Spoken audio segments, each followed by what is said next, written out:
আমরা স্বৈরাচারের বিরুদ্ধে আন্দোলন করে একটা সরকারের পতন ঘটে, স্বৈরাচারী সরকারের পতন ঘটেছে বলি আমরা। এই যে আচরণটা, এই যে ব্যাখ্যাবিহীন আচরণ, এই আচরণটাকে আপনি কি বলবেন? এটা কি ডেমোক্রেটিক আচরণ? কেউ বলবে? আমার এই জীবনে আমি সাংবাদিকতা করি ভাই 35 বছর আমি সক্রিয় সাংবাদিকতা করি। মানে এর মধ্যে আমি সাংবাদিকতা ছেড়ে অন্য কোনো পেশায় একদিনের জন্য যাইনি। এই সময় আমি কখনো শুনিনি যে সাংবাদিকদের অ্যাক্রিডিটেশন কার্ড বাতিল করতে হয়েছে। আমি কখনো শুনিনি।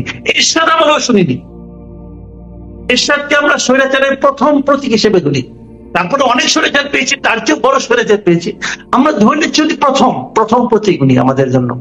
তার আমলেও শুনিনি যে সাংবাদিকদের অ্যাক্রিডিটেশন কার্ড বাতিল করতে হয়েছে। এই কার্ড নিয়েও কেউ ওখানে ঢুকতে পারবে না। আচ্ছা, অ্যাক্রিডিটেশন কার্ডটা কেন? সংবাদ সংগ্রহের জন্য। তো 2 দিন আগে ওখানে আগুন ধরেছে, ওখানে কোনো সংবাদ নেই, কোন সংবাদ নেই। ওই সংবাদ জানার কোনো আগ্রহ এই দেশের মানুষের নেই।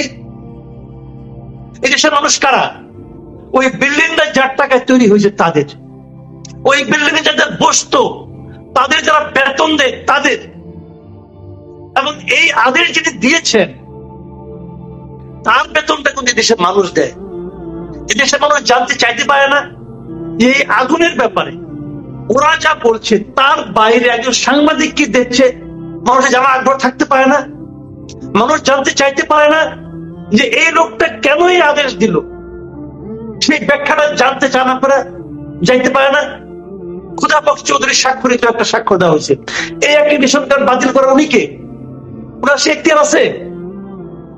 আর তো এখতিয়ারই নাই। একটু যোগ করি, আবার বলা হচ্ছে যে নতুন করে আবেদন করতে হবে। হ্যাঁ, আপনারা বলেন এটা যে বলা হচ্ছে যোগ করি। আমি একটু জানতে চাই যে জানতে পারছি যে নতুন করে আবার দেশি বিদেশি সাংবাদিকদের অ্যাক্রিডিটেশন কার্ডের জন্য আবার আবেদন করতে হবে। তার মানে কি, মানে যারা বাতিল হলো একবারেই বাতিল হয়ে গেল, আবার নতুন করে করা হবে?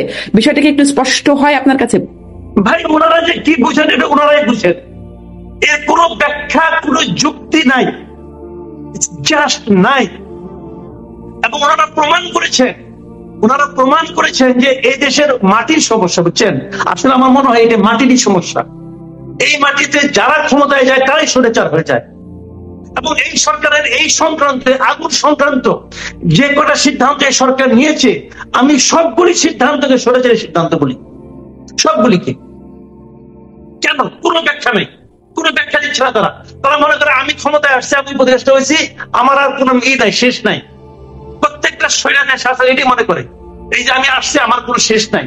এরাও তাই মনে করে আমার কোনো শেষ নাই। আরে ভাই, তোমরা যেটা দানে পাইছো, লটারিতে পাইছো, এটা খেয়াল আছে একবার? এটা একবার খেয়াল আছে? লটারিতে পাওয়া ক্ষমতা, লটারিতে পাওয়া চেয়ার খুব নরম লাগে, আর এই শীতকালে তো উষ্ণও লাগে। এই উষ্ণতায় বৈশা মানুষের কথা ভুলে যায়। পারেন নাই আপনারা, বেসিক্যালি পারেন নাই। আগুনটা জ্বললো কেন আপনারা বলে আপনি আমার বুঝান। আপনাদের আমলে আগুনটা জ্বললো, আর করার মধ্যে আগুন ধরে নাই। আপনি বলবেন ওরা সত্যতা করে করছে। হ্যাঁ করছে, ধরে নিলাম হাইপোথেটিক্যালি ধরলাম আপনার শত্রুরা এই কাজটা করছে। শত্রুরা এখানে ঢুকলো কিভাবে? তার মানে আপনাদের গাফলতি ছিল, অথবা আপনাদের মধ্যে শত্রুরা আছে। দুইটাই তো আপনার ব্যর্থতা। নিজেদের ব্যর্থতা ঢাকার জন্য এখন তাই নারে করতেছেন। তুমি আসতে পারবা না, তুমি বসতে পারবা না, তুমি সরকারের উপদেষ্টারা যাদের কথা বলছেন আওয়ামী লীগের দিকে আঙ্গুল তুলছে, যেটি তাদের কাজ, তাদের দুর্নীতি অপকর্মের লুটপাটের ঘটনাকে ধামাচাপা দেওয়ার জন্য এই অগ্নিকাণ্ডের ঘটনা ফাইল পুড়িয়ে দেওয়ার চেষ্টা। কিন্তু আওয়ামী লীগের পক্ষ থেকে আবার পাল্টা প্রশ্ন করা হচ্ছে। তারা তাদের ফেসবুক পেজ সহ জাহাঙ্গীর কবির নানকের বক্তব্য শুনেছি আমরা, বলছে যে এটা দুর্বল স্ক্রিপ্ট। কি এমন নথি গোপন করার প্রয়োজন হলো যে এই অগ্নিকাণ্ডের ঘটনা ঘটানো হলো, এটি প্রশ্ন করছে আওয়ামী লীগ বলছে, মানে জাহাঙ্গীর কবির নানকের বক্তব্য শুনছিলাম, তিনি বলছেন যে সিসিটিভি, নাইট ভিশন ক্যামেরা এগুলো আছে সচিবালয়ে, সেগুলোর ফুটেজ প্রকাশ করা হোক। তদন্ত কমিটি কেন গঠন করে বাতিল করা হলো সেই স্বচ্ছতার জায়গায় তিনিও প্রশ্ন তুলছেন। তিনি প্রশ্ন তুলছেন যে ওই ফায়ার ফাইটার যিনি মারা গেছেন, তিনি কি এমন কোন গোপন তথ্য জেনে গিয়েছিলেন যে তাকে মেরে ফেলার প্রয়োজন হলো? এরকম নানান রকম প্রশ্ন এখন তারাই তুলছেন যাদের দিকে অভিযোগের আঙুলটা যাচ্ছে। এটিকে আপনি কিভাবে দেখছেন মাসুদ কামাল? প্রথমত জাহাঙ্গীর কবির নানকের এই বক্তব্য আমি কোনো পাত্তা দিই না। কোন গুরুত্ব দিই না। এই লোককে এই লোককে এই লোক আছে দেশে, এই বিদেশে বসে বসে সমস্ত ডায়লগ বাজির কোনো মানে হয় না। উনি যে কথাগুলি বলেছেন পুরো 19 মিনিট আমার আজকে জীবন থেকে নষ্ট হয়েছে ভাই।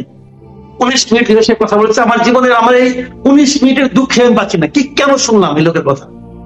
সে কি বলেছিল? ওর আলাপ দেন, আমি আমার আলাপ করি। যে আলাপগুলো আপনি একটু আগে বললেন যে সরকার চাইলে সবকিছু করতে পারে, আমি এই প্রসঙ্গটা বলি। দেখেন, প্রত্যেকটা মানুষই চাইলে সবকিছু করতে পারে, আমিও করতে পারি। আমি ইচ্ছা করলো আমি এটা করলাম অথবা করলাম, কিন্তু সবচেয়ে কম করতে পারে সরকার।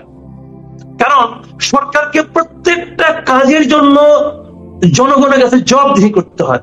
আমার কিন্তু প্রত্যেকটা কাজের জন্য জনগণের কাছে জবাবদিহি করতে হয় না। আমি যদি ঘরে মধ্যে একা থাকি, আমার কারোর কাছে জবাবদিহি করতে হয় না। আমি যদি ফ্যামিলির সঙ্গে বলি, তাহলে আমার ফ্যামিলি মেম্বারদের কাছে জবাবদিহি করতে হয়, আর কারোর কাছে করতে হয় না।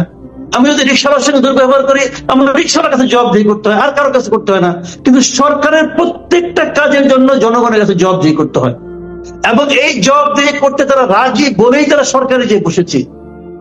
তাদেরকে হাতে পায়ে যারা বসে নাই, ডক্টর ইউনূসকে আমি পায়ে ধরি নাই যে আপনি সেখানে বসেন আর বসে বসে এই সমস্ত আবল তাবল কাজ করেন, এটা আমি বলি নাই। উনি নিজেই দায়িত্ব নিয়েছেন যে এই কাজটা আমি করবো এবং আপনাদের কাছে আমি জবাবদিহি করবো। এই জন্য উনি বলেছেন আপনারা মন খুলে আমার সমালোচনা করেন। এইটা বলেছেন, প্রথমে খুব খুশি হয়েছিলাম, পরে দেখে কি সমালোচনা করে সে শুনে না, পাত্তা দেয় না। তাহলে এই সমালোচনা মানে কি ভাই? আমি সমালোচনাটা কেন করতেছি? যে আপনি এই কাজটা ঠিক করছেন না, এটা আপনাকে আমি শোনাচ্ছি। আমি দূরের থেকে দেখছি আপনি কাজটা ঠিক করছেন না, আপনি আপনাকে সংশোধন করবেন। উনি বোধহয় সিদ্ধান্ত নিছেন এই কথা বলার পরে আমি ঘুমের ওষুধ খাবো, আমি কারোরটা শুনবো না, দেখবো না, আমার যা ইচ্ছে ঘুমের থেকে ওইটা আমি তোমার এটা করো, আবার ঘুমাই করবো। উনি ওই লাইনে গেছেন। এটা একটা আধুনিক লাইন হতে পারে। বিষয়টা হলো কি যে আওয়ামী লীগের উপরে যে অভিযোগটা ওনারা দিয়েছেন, দিতেই পারেন। এই অভিযোগ আমরা আগে গভর্নমেন্ট আমলে দেখছি। মানুষের ঘরে আগুন লাগলো বলে আগুন সন্ত্রাস বলছেন আওয়ামী লীগ আমলে, কিছুটা আগুন ধরলে আগুন সন্ত্রাস। আপনি দিয়াশালায় কাঠি জ্বালাবেন আগুন সন্ত্রাস, ওটা জামাত করতেছে বলছেন তোদের ভাই। এখন এরা ওই লাইনে গেছে, মানে স্কুলিংটা চেঞ্জ হয় নাই, বুঝছেন? মানে আমি আগে বললাম মাটির সমস্যা, মাটির দোষ ভাই। এই মাটিতে যারা এভাবে পলিটিক্স করে তারা বোধহয় এই লাইনে চিন্তা করে। ওই একই স্কুলিং এর মতো আছে, একই টিচার, একই ক্লাসরুম, যে যা কিছুই হোক ওই কেষ্টমাটাই চল। আওয়ামী লীগ আমলে পরিবর্তন হয়েছে, জামাতের আগুন ধরেছে, জামাতের আগুন সন্ত্রাস। বিএনপির আমলে কি হবে জানি না এখন পর্যন্ত। আর এদের আমলে কিছু বললে পরে ফেসিবাদের দোষর, কিছু বললে পরে ফেসিবাদের দোষর। আপনি কিছু বলবেন ফেসিবাদের দোষর বলে দিলে, কারণ বলতে হবে পয়সা লাগে না। তো এই যে বিষয়গুলো, এই বিষয়গুলো একটা সমাজের সুস্থতার পরিচয় বহন করে না। তুষার ভাই ডাক্তার মানুষ, উনি সুস্থতা আবার কি ভালো বুঝে, কিন্তু আমার কাছে মনে হয় এইটা সুস্থতার পরিচয় বহন করে না। আমরা এই অবস্থায় আছি, একজন এই অসুস্থ লোকজন পুরো সমাজকে সুস্থ করতে চায়।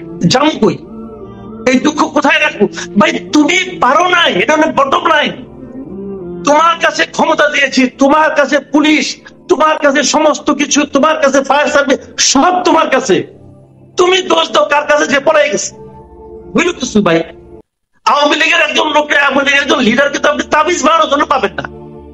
যদি কোনো ফকির আপনাকে বলে যে আওয়ামী লীগের একজন নেতার করে আঙ্গুল ভেজানো পানি খেলে তোমার রোগ ভালো হবে, আপনার ভাই বিনা চিকিৎসা মারা যাবেন, তখন ওই লোক পাবেন না খুঁজে আপনি। দেশে আওয়ামী লীগের কেউ নাই, তো তাদের উপরে দায় চাপাচ্ছেন। ভাই এই ছায়ার সঙ্গে যুদ্ধ করে আপনি জয় হতে পারবেন না, বরঞ্চ আপনি নিজে ক্লান্ত হবেন, সাধারণ মানুষকে আপনি ক্লান্ত করবেন এবং বিরক্ত করবেন। সাধারণ মানুষের বিরক্তি কিন্তু ভয়ঙ্কর জিনিস, এটা শেখ হাসিনা টের পাওয়ার কথা। ওই লাইনে যায় না, আপনি পারেন নাই। কেন পারেন? আমি একটা সিম্পল উদাহরণ দিয়ে বোঝাই, একটা সিম্পল একটা উদাহরণ দিয়ে বলি আপনাকে। 24 তারিখ শেষ অফিস হচ্ছে, 24 তারিখ বিকাল 5টায়। তারপরে সারা রাত অফিস হয় নাই, সচিবালয় বন্ধ। 25 তারিখ সারাদিন সচিবালয় বন্ধ। 25 তারিখ দিবাগত রাত 1:30টার সময় আগুন ধরছে লম্বা একটা বিল্ডিং এর দুই পাশে দুইটা আগুন। ভাই ঘটনাটা কি? এখন একটা ভাগ্যিস কুকুর মারা গেছে, এখন কুকুর নিয়ে আপনাকে থিওরি দিতে পারেন যে কুকুরের লেজের মধ্যে টাইম বোম রাখানো ছিল, কুকুর এখানে একটা ফুটাইছে, ওইখানে যায় একটা ফুটাইছে, তাও হয় না, কারণ এখানে ফুটলে সেই পড়ে যাবো, তো ওইখানে কেমনে গেল? তাহলে কি কবুতর ফর্মুলা নেন যে কবুতরের পায়ের মধ্যে আগে যেরকম চিঠি পাঠাই যেত, যাও পাখি বড় তারে, সেও কি কবুতরের মধ্যে টাইম বম নিয়ে গেছে কি ভাই? আপনারা ব্যর্থ। কিভাবে করছেন আপনি বসে বসে সিদ্ধান্ত নেন, কিন্তু জনগণের কাছে আপনার কাছে জবাবদিহি করতে হবে, জনগণের কাছে আপনাকে ব্যাখ্যা দিতে হবে। যদি শর্ট সার্কিট হয়, একই বিল্ডিং এর দুই জায়গায় একই সঙ্গে শর্ট সার্কিট এরকম ভাবে হয় না, তাহলে এক জায়গায় হতো। আপনি ব্যাখ্যা দিতে পারবেন না, কারণ ব্যাখ্যা দিতে পারলে এখন আপনারা গবেষণায় করছেন যে কি অজুহাত দিব আমি, এভাবে হয় না রে ভাই। আর অজুহাত দিচ্ছেন কি? আমরা দুর্নীতির রহস্য উন্মোচন করছিলাম, সেই দুর্নীতির নথিপত্র পুড়ে গেছে। আজকাল কি আর সব কি হার্ড পেপারে থাকে নাকি ভাই? বলেন আপনি, এর মধ্যে সফটওয়্যার সব আছে, আপনার গভর্নমেন্টের একটা ডাটাবেজ আছে, সার্ভার আছে, সবই তো আছে। কি করছে কিন্তু এটা তো অযোগ্যতা প্রমাণ হচ্ছে আপনার। আপনাদের আপনি বলবেন যে না আমাদের সচিবালয়ে স্বৈরাচারের দোষরা লুকিয়ে ছিল, তো তাদের পারলেন না কেন?